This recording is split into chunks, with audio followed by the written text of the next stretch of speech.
គ្នាថ្ងៃនេះមក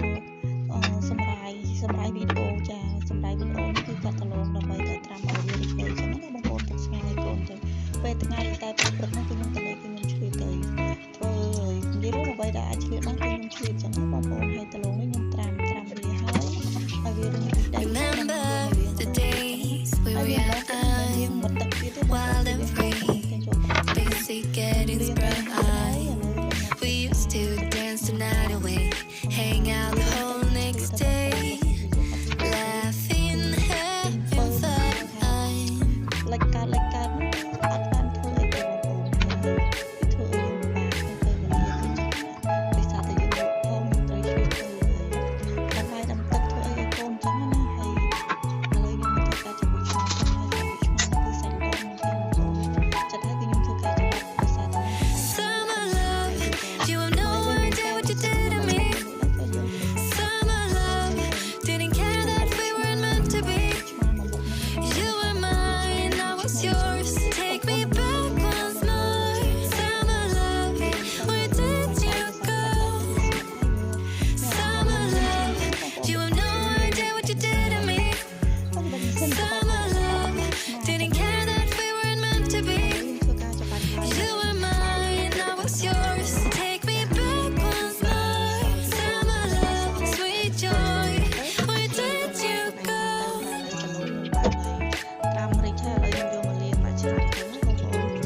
រួមលាងច្រើនទឹកមែនទែនហើយតឡងទៅទិញលោកថាតឡងចុះមិនទេមិនដឹងទេបងប្អូនតែមើលទៅវាតឡងចឹងណាវាអត់សូវក្រិនទេបងប្អូនហើយបើនិយាយមកស្ងោរហើយគឺឆ្ងាញ់មែនទេបងប្អូនឆែកគេមានតែតម្លៃខុសពីតឡងយើង Remember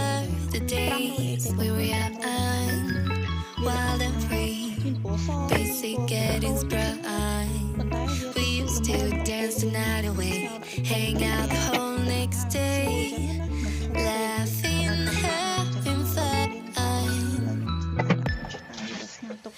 Summer love, you have no idea what you did to me. Summer love, didn't care that we weren't meant to be. You were mine, I was yours. Take me back once more. Summer love, where did you go?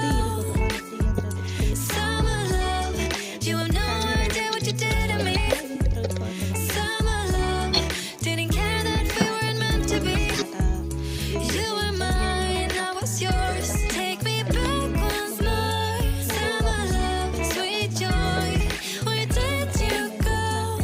ទេបងប្អូនតែមានកម្លាំងចិត្តធ្វើអញ្ចឹងហើយនេះស្រាប់ពេលនេះភ្ញៀវអត់តាន់ហៅទេប៉ុន្តែខ្ញុំធ្វើទុកឲ្យហើយអញ្ចឹងព្រោះខ្ញុំដឹងថាភ្ញៀវដែលមួយខ្ញុំដឹងថាគាត់យកតែម្ដងអញ្ចឹងខ្ញុំធ្វើទុកឲ្យហើយទៅអត់មានបញ្ហាអីទេទុកតែដល់20នាទីទេបងប្អូនតែ5នាទី10នាទីអី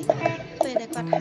យើងច្រកឲ្យគាត់តែម្ដងអញ្ចឹងទោះបីមានភ្ញៀវមកទៀតមកតទៅគាត់បញ្ហាតែឥឡូវរវល់ធ្វើទៅឲ្យភ្ញៀវនឹងឥឡូវទៅលងនឹងចង់ឆ្អិនហើយបងប្អូនឥឡូវមកជ្រឹបមើលសិនប៉ុន្តែឆ្អិនលឿនដែរបងប្អូនគឺថាដាក់ស្ងោរទៅឆ្អិនលឿនជាងតឡងយើងអាធំឬអាធម្មតាអញ្ចឹងណាយើងស្រឹកទឹកដាក់សម្ងួតវាបងប្អូនតែកាលណាយើងស្ងោរដូចចំហុយទេដល់ពេលយើងស្ងោរទៅវាអាចអ៊ីទឹកអ៊ីអីចឹងដល់ពេលនេះយើងដាក់ឲ្យរឿងស្ងួតទៅខ្ញុំបានយកភ្លក់មួយបងប្អូនឆ្ងាញ់